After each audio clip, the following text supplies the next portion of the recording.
على أشرف الأنبياء والمرسلين وعلى آله وأصحابه أجمعين.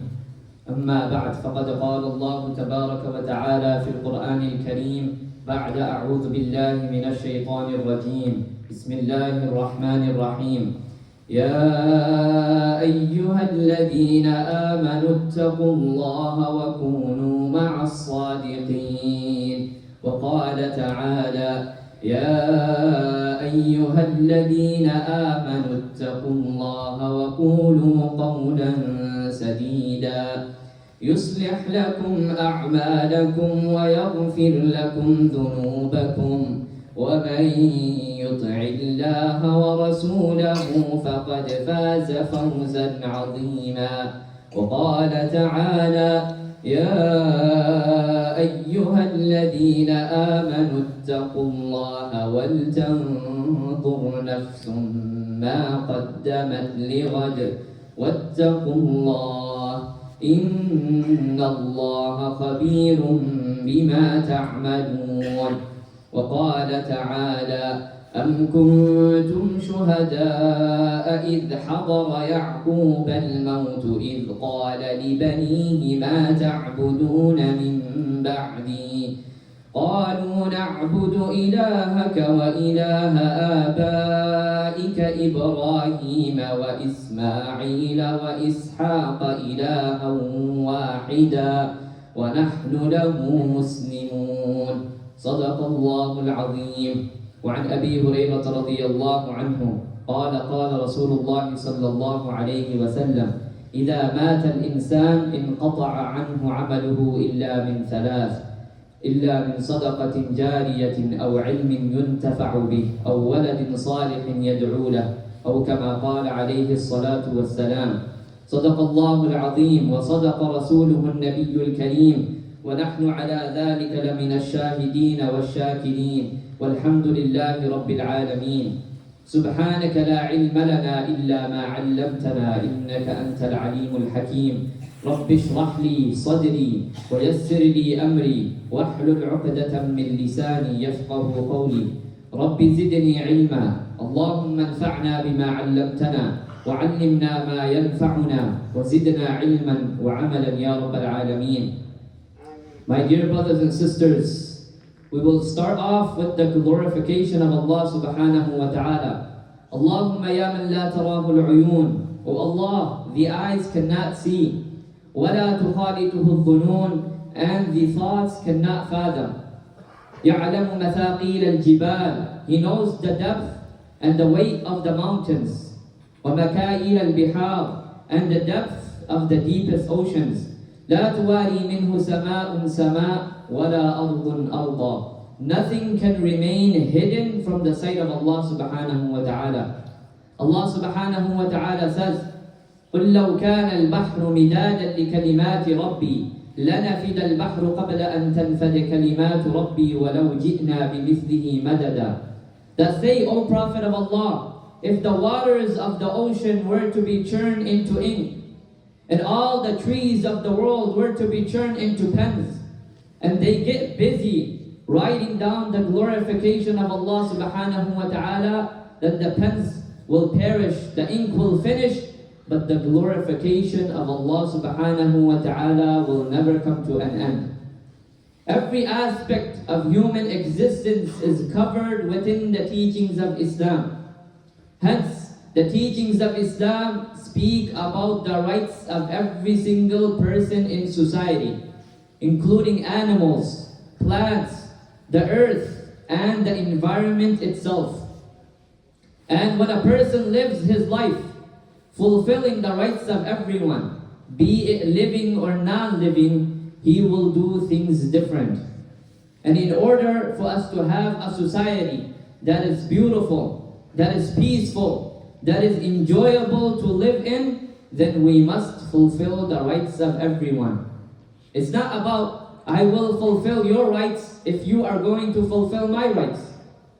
Do not become like such people who are not principled, who say, in ahsan al-nas ahsanna. If people are good to me, I shall be good to them. وَإِن ظَلَمُونَا ظَلَمْنَا.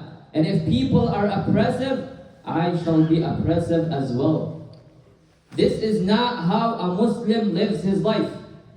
Instead, a Muslim says, no matter if I'm a husband or a wife, son or a daughter, mother-in-law or a father-in-law, or a parent, I will make sure I follow justice regardless of what people around me are doing. This is what a Muslim is. This is what sets him apart. We do what is right because all of us will have our day in court, even if you don't get a chance in court today in this world.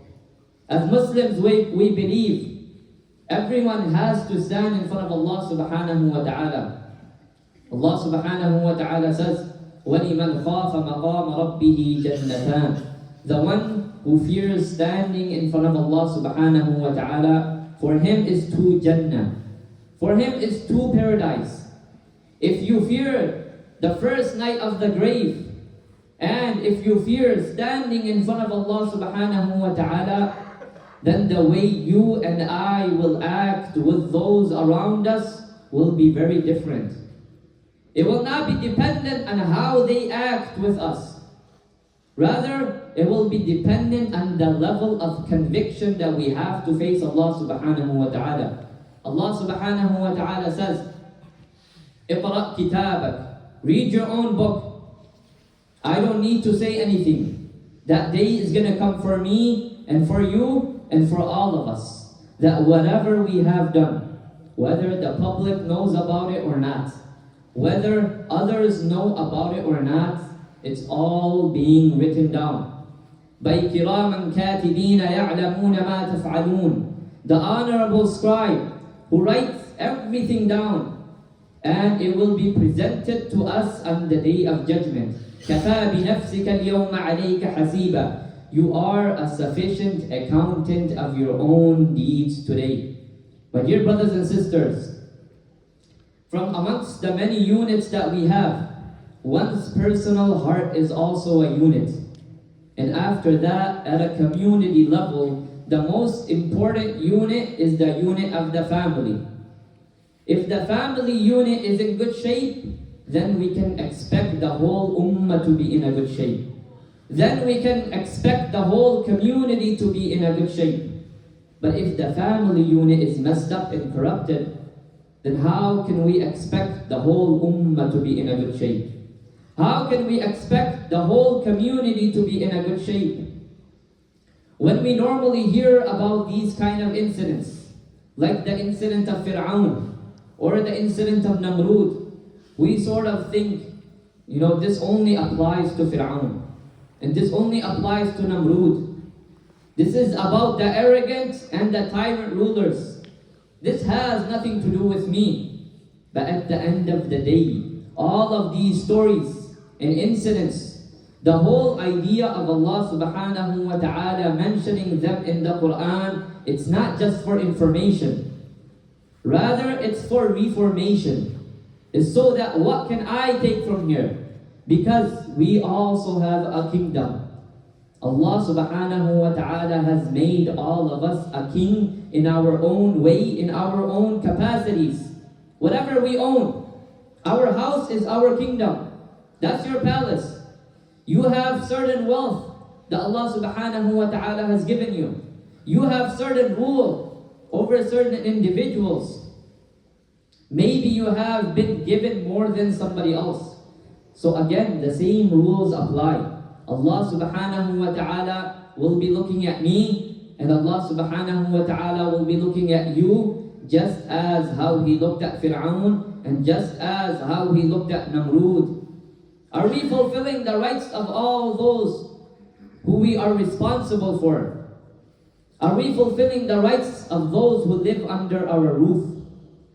Are we fulfilling the rights of our children, of our spouse, of our parents, of our in-laws?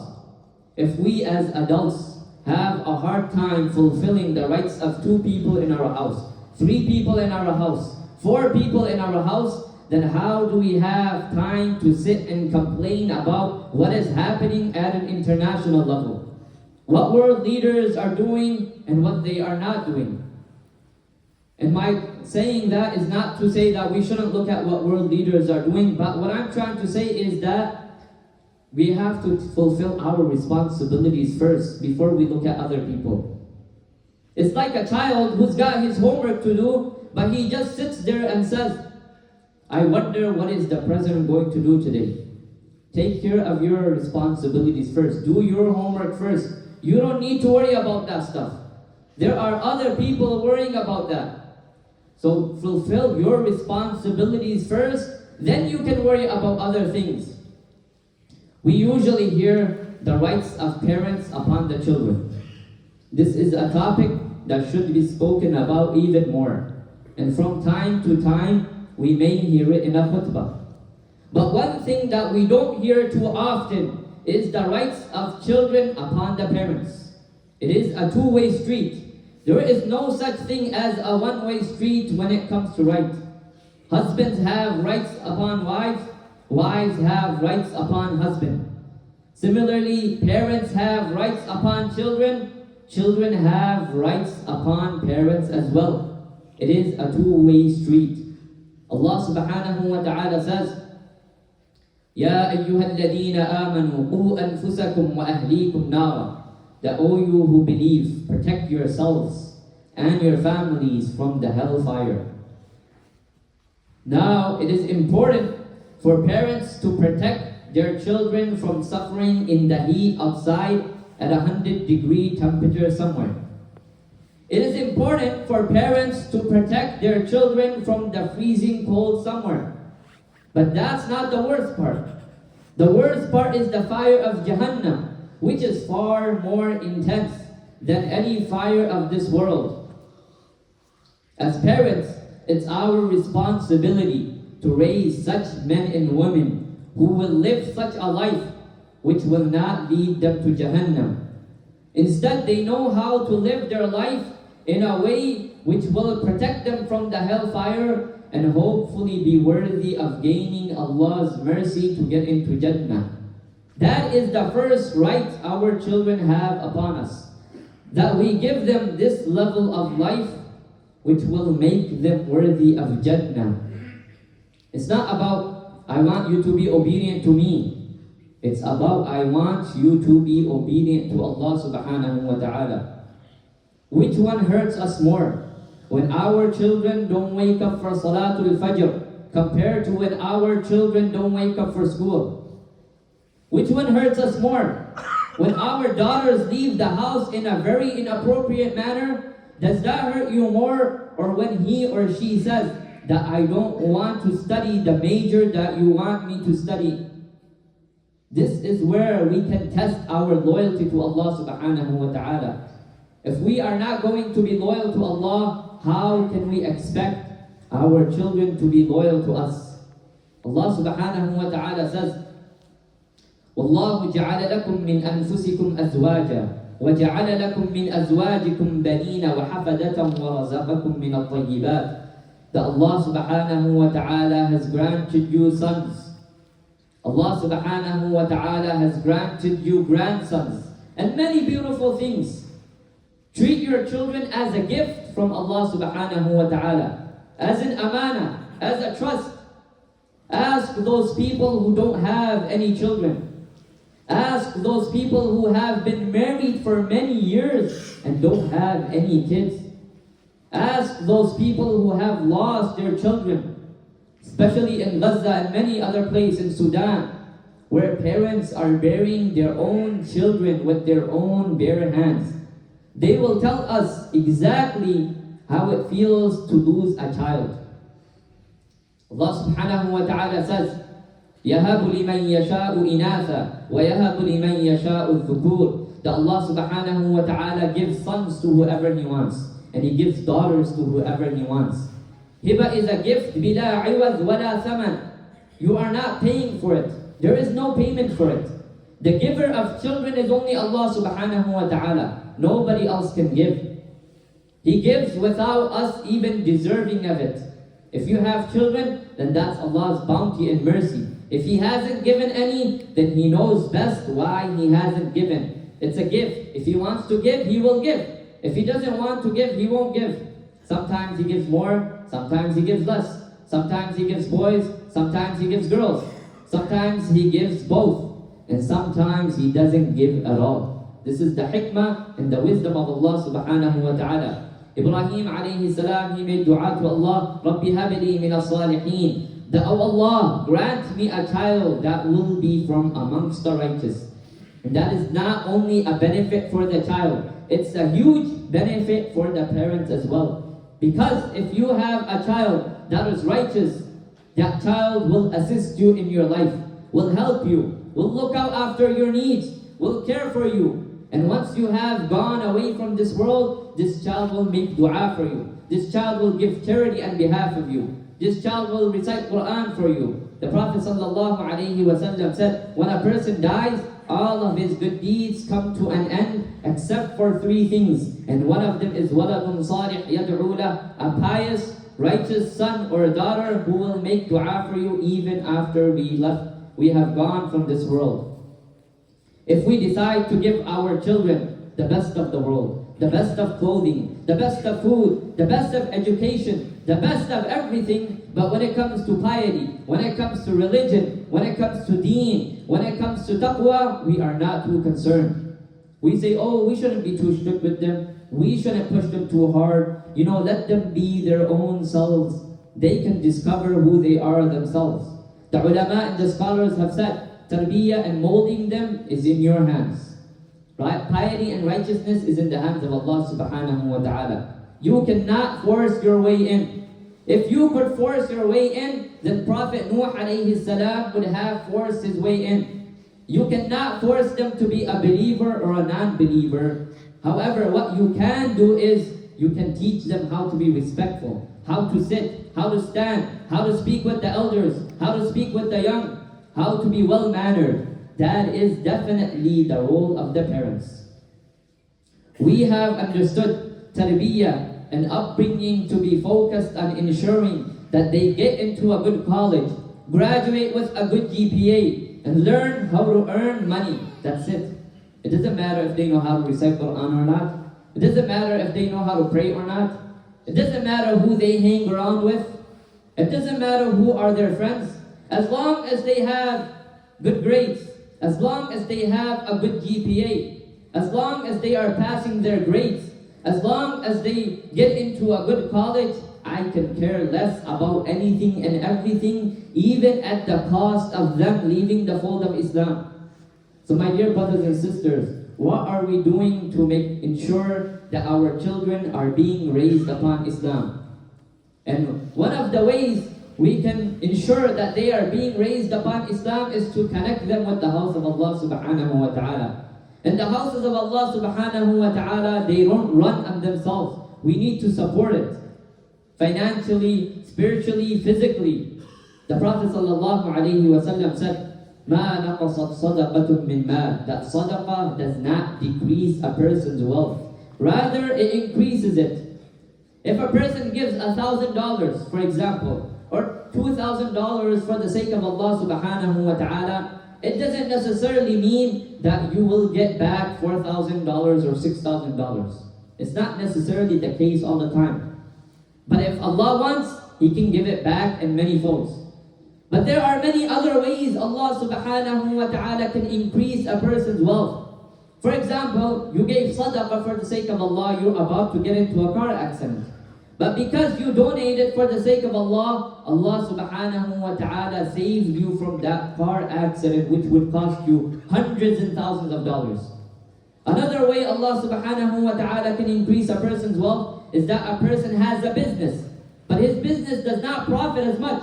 But after giving sadaqah for the sake of Allah subhanahu wa ta'ala, his business starts to profit twice as much, 3 times as much, 4 times as much. There are many ways Allah can increase a person's wealth. Another way, for example, is a person donates and gives sadaqah for the sake of Allah subhanahu wa ta'ala. Next day he goes to his work, he gets a promotion. Most importantly, if those few $100s and few $1,000s that we give for the sake of Allah, and if it gets accepted and Allah gives us Jannah in exchange of that, then what else do we need? We are set for life. وأقول قولي هذا وأستغفر الله لي ولكم ولسائر المسلمين فاستغفروه إنه هو الغفور الرحيم.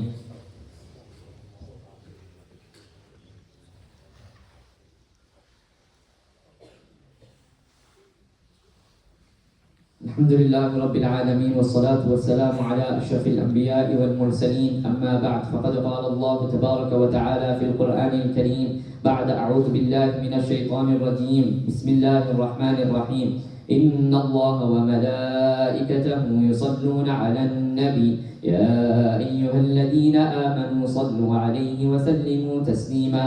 اللهم صل على محمد عبدك ورسولك وبارك على محمد وأزواجه وذريته. اللهم اهدنا فيمن هديت وعافنا فيمن عافيت وتولنا فيمن توليت وقنا واصرف عنا برحمتك شر ما قضيت فإنك تقضي ولا يقضى عليك إنه لا يعز من عاديت ولا يذل من واليت تباركت ربنا وتعاليت. اللهم أعز المسلمين، اللهم انصر المسلمين المستضعفين في غزة وفي السودان وفي كل مكان. عباد الله رحمكم الله، إن الله يأمر بالعدل والإحسان وإيتاء ذي القربى وينهى عن الفحشاء والمنكر والبغي يعظكم لعلكم تذكرون. أقيموا الصلاة. Please join us for a short fundraiser after Salatul Jumu'ah, inshallah.